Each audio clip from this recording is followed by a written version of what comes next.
Imagine stepping onto the surface of the moon. The sky is completely black, the earth hangs like a glowing marble above you, and beneath your boots is a thick layer of gray lunar dust. Now here's a strange question.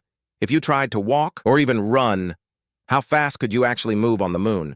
On Earth, the average human walking speed is about 5 kilometers per hour, or roughly 3 miles per hour.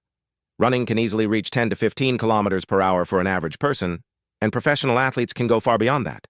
But the moon is a very different place. Its gravity is only about 1/6 of Earth's gravity. That means if you weigh 72 kilograms on Earth, you would feel like you weigh only about 12 kilograms on the moon. At first, that sounds amazing. Less weight means moving should be easier, right?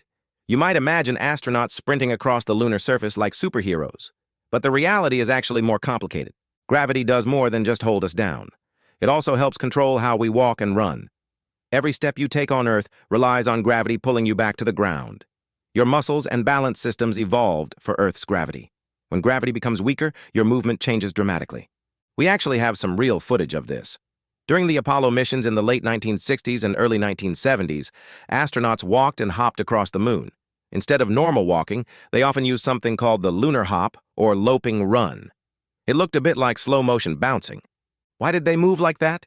Because walking normally becomes inefficient in low gravity. Each step pushes you upward more than forward. When astronauts tried to walk normally, they would float slightly before landing again. It felt awkward and unstable. Scientists studying human movement have estimated that a comfortable walking speed on the moon would be around 2 to 3 kilometers per hour, which is actually slower than walking on Earth.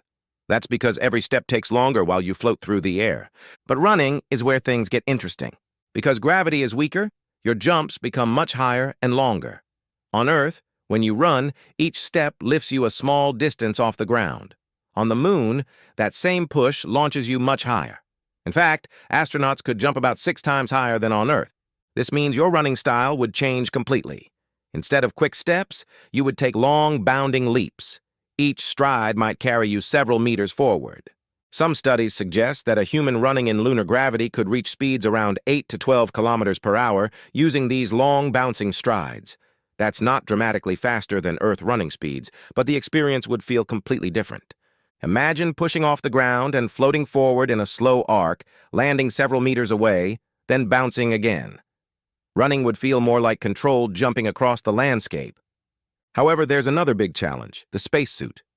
Apollo astronauts wore bulky suits that weighed about 80 kilograms on Earth. On the moon, they weighed less due to reduced gravity, but the mass was still there. That meant it took effort to start or stop moving. The suits were stiff, making it harder to bend knees or move quickly. This is why astronauts moved cautiously and often stumbled or fell. If you watch Apollo footage, you'll see astronauts occasionally tipping over and needing a moment to stand back up. Without a heavy spacesuit, humans could probably move much faster and more comfortably on the moon. Future lunar explorers with lighter suits or advanced mobility systems might be able to run even faster than the Apollo astronauts did. There's also the issue of balance. On Earth, our inner ear and muscles constantly adjust to gravity. On the moon, the weaker gravitational pull can confuse your sense of balance, especially when making quick movements. If you tried to sprint too fast, you might lose control and end up tumbling across the lunar surface in slow motion.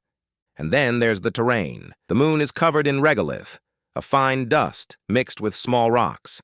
It's soft and slippery, almost like walking on powdery snow or sand. This can reduce traction, making it harder to push off the ground efficiently. So while low gravity allows longer leaps, the dusty surface and bulky suits limit how fast astronauts can really move. Still, the moon gives humans a fascinating new way to move. Instead of normal walking or running, you'd develop a unique rhythm of bouncing strides. Each step would launch you gently into the air before you drift back down again.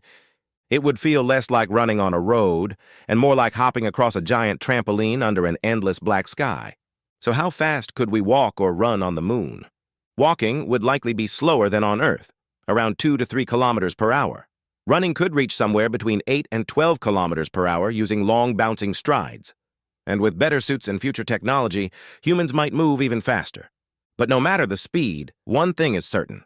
Moving on the moon wouldn't feel like walking or running at all. It would feel like flying in slow motion, one giant leap at a time.